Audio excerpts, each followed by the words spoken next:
میں اب تمام لوگوں کا سواگت کرتا ہوں، ویلکم کرتا ہوں، استقبال کرتا ہوں اردو ایجوکیشن 0.2 کے اس نئے لیٹسٹ اور دھماکے دار ویڈیو میں۔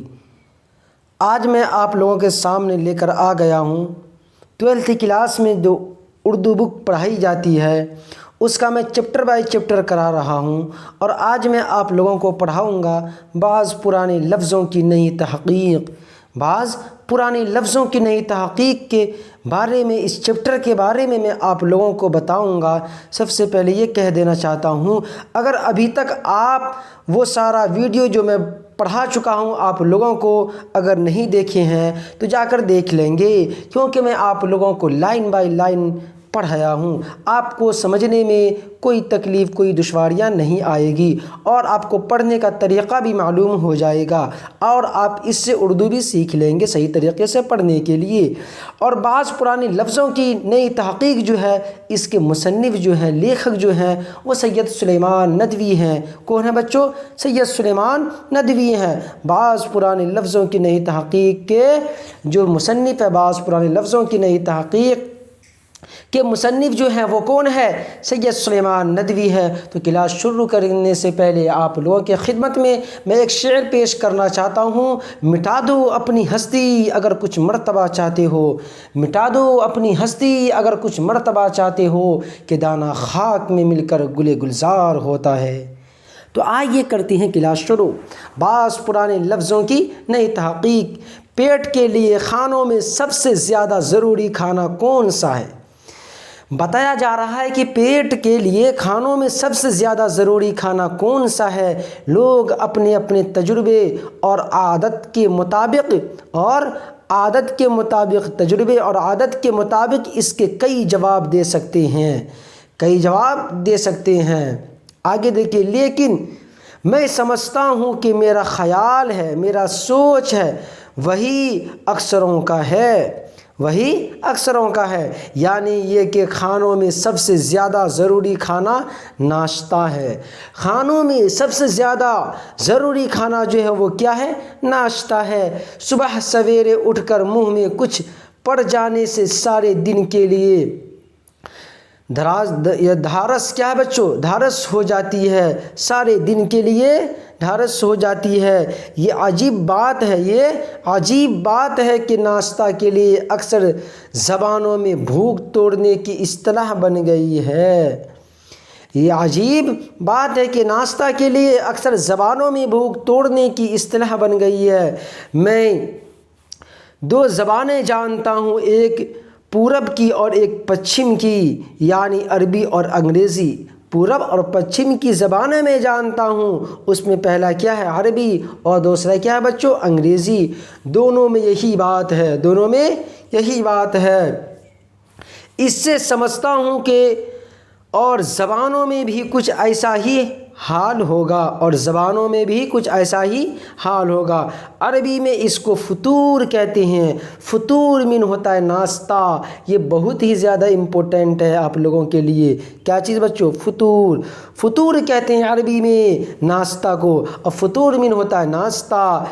اس سے مسلمانوں کا افطار نکلا ہے۔ فطور سے کیا نکلا ہے بچوں؟ افطار نکلا ہے، اور جس سے افطار کرتے ہیں اس کو افطاری کہتے ہیں۔ اپنی بھاشا میں، اپنے سماج معاشرے میں کیا کہتے ہیں بچوں؟ افطاری کہتے ہیں۔ فطور کے معنی توڑنے کے ہیں۔ بہت ہی زیادہ امپورٹنٹ یہ لائن ہے کہ فطور کے معنی جو ہیں وہ کیا ہیں بچوں؟ توڑنے کے ہیں، یعنی روزہ کی بھوک کو توڑنا کہتے ہیں۔ ہمارا ناشتہ بھی اسی قسم کا لفظ ہے۔ کون؟ یہ فطور جو ہوتا ہے، ہمارا ناشتہ بھی اسی قسم کا لفظ ہے۔ فارسی میں اس کے معنی اس کے بھوکے کے ہیں۔ فارسی میں اس کے معنی اس بھوکے کے ہیں جس نے صبح سے کچھ نہ کھایا ہو۔ فارسی میں یہ معنی لیا جاتا ہے۔ معید الفضلاء و برہان قاطع۔ اب دیکھیے کہ یہ نام تو اس آدمی کا نام تھا جس کے منہ میں صبح سے کچھ نہ پڑا ہو، اور اب ہم اس چیز کو دیکھتے ہیں، اور اب ہم اس چیز کو کہتے ہیں جو صبح سویرے ایسے آدمی کو کھلا دی جائے، یعنی شخص کے بجائے چیز کا نام ہو گیا، شخص کے بجائے چیز کا نام ہو گیا۔ اس معنی میں ایک اور لفظ نہار کیا ہے بچوں؟ ایک فطور تھا، فطور کا میننگ ہوتا ہے ناشتہ، اور ایک لفظ کیا نہار ہے، کیا بچوں؟ نہار۔ آپ بولتے ہیں نہار منہ، یہ بھی فارسی ہے، یہ کیا بچوں؟ نہار جو یہ کیا فارسی ہے، مگر دیکھیے کہ یہ فارسی ہندوستانی سے ایسا مل گیا ہے کہ گویا ہندوستانی ہی ہے۔ اس کی اصلیت نہار ہے، نہ نفی کے لیے ہوتا ہے، نہیں کے لیے ہوتا ہے۔ نہاری جو ہے اس کی اصلیت کیا ہے بچوں؟ نہ ہار ہے اور نہ نفی کے لیے ہوتا ہے، اور ہار کے معنی غذا کے ہیں۔ ہار کے معنی کیا ہیں بچوں؟ غذا کے ہیں۔ نہار یعنی نہیں کھایا ہوا، نہار یعنی نہیں کھایا ہوا۔ آگے دیکھیے برہان قاطع، اب اس سے نہاری یعنی نہاری تیار ہوئی جو صبح کو نہار منہ کھائی جائے، اور لکھنؤ اور دلی میں یہ خاص چیز ہو گئی ہے جو ہزاروں میں پکی پکائی بہت چٹپٹی ملتی ہے۔ نہار سے آہار یاد آیا، نہار سے آہار یاد آیا۔ آہار آٹے کی اس لے کو کہتے ہیں جو کاغذ اور کپڑے پر اس لیے چڑھائی جاتی ہے کہ وہ مضبوط ہو جائے۔ وہ کیا ہو بچوں؟ مضبوط ہو جائے۔ آپ سن چکے ہیں کہ آہار غذا کو کہتے ہیں جو بدن کی تقویت کا باعث ہوتی ہے، جو بدن کی تقویت کا کیا ہوتی ہے بچوں؟ باعث ہوتی ہے۔ اور آہار کسے کہتے ہیں بچوں؟ غذا کو کہتے ہیں۔ فطور میں ناشتہ ہوتا ہے، اور کیا کہتے ہیں؟ بھوک کو توڑنا۔ اس لیے اس لے کو بھی کہنے لگے ہیں، اس لے کو بھی کہنے لگے ہیں جو کاغذ اور کپڑے کی قوت کو بڑھا دیتی ہے۔ اس لے کو بھی کہنے لگے جو کاغذ اور کپڑے کی قوت کو بڑھا دیتی ہے۔ آگے دیکھیے روزمرہ کے کھانوں میں قلیہ قورمہ بہت عام چیزیں ہیں۔ قلیہ کی شکل عربی ہے مگر معنی عربی نہیں۔ قلیہ کی شکل جو ہے، شکل کیا بچوں؟ عربی ہے مگر معنی عربی نہیں ہے۔ قلیہ کی عربی شکل قلیہ ہو سکتی ہے، کیا؟ قلیہ ہو سکتی ہے۔ عربی میں قلی بھوننے کو کہتے ہیں، کس کو کہتے ہیں بچوں؟ عربی میں قلی کس کو کہتے ہیں؟ بھوننے کو کہتے ہیں۔ یہاں پر آپ لوگ دیکھیے صحیح طریقے سے کہ عربی میں قلی جو کہتے ہیں کس کو کہتے ہیں بچوں؟ بھوننے کو کہتے ہیں۔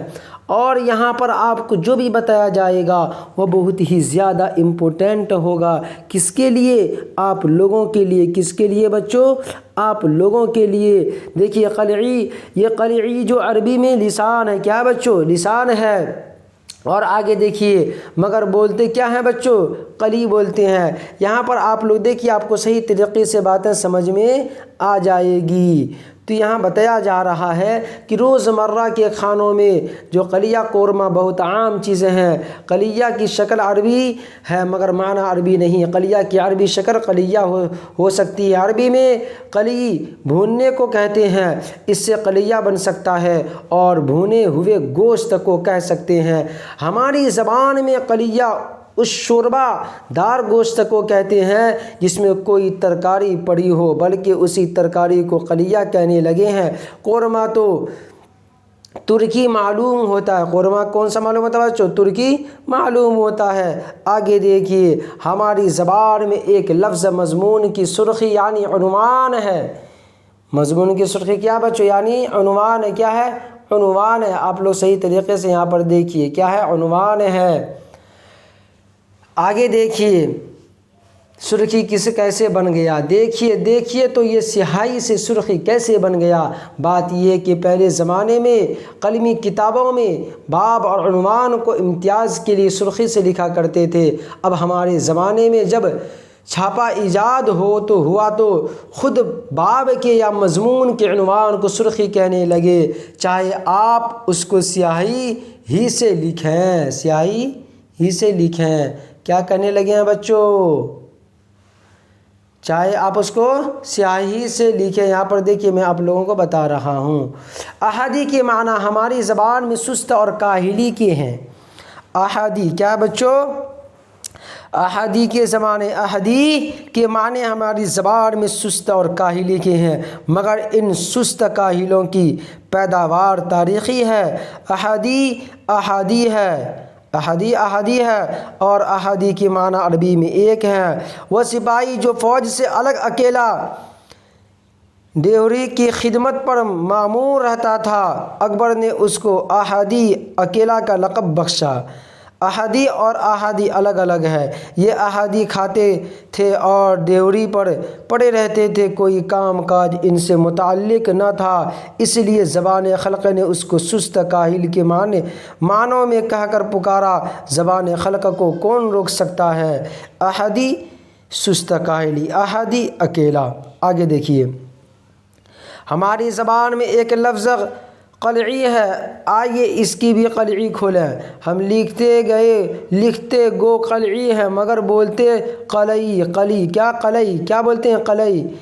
ہماری زبان میں اس کے معنی سفیدی اور صفائی کی ہیں۔ برتنوں پر قلعی کی جاتی ہے اور مکانوں پر قلعی پھیری جاتی ہے جو پینٹ کرتے ہیں۔ یہ لفظ گو پرانی عربی کا نہیں مگر پھر بھی عربی نعتوں میں ملتا ہے۔ قلعی عربی میں لسان اور اس سے فارسی میں معید الفضلہ رانگے کو کہتے ہیں، مگر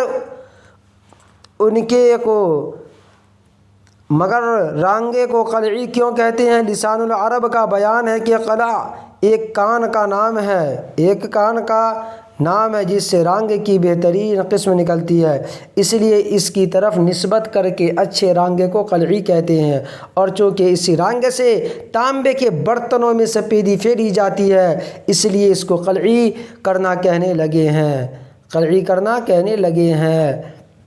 پھر چونے سے بھی اگر مکانوں پر سفیدی پھیری گئی تو اس کو بھی قلعی پھیرنا کہہ دیا۔ ہماری زبان میں ان استعمالوں سے یہ معنی پیدا ہوئے کہ کسی داغ دھبے یا کسی کے عیب کو اگر چھپایا جائے تو اس پر قلعی پھیرنا ہوتا ہے۔ کیا؟ قلعی پھیرنا ہوتا ہے کسی کے داغ دھبے کو اگر چھپایا جائے، اور اگر اس داغ دھبے عیب کو ظاہر کر کے سب کو دکھایا جائے تو وہ قلعی کھولنا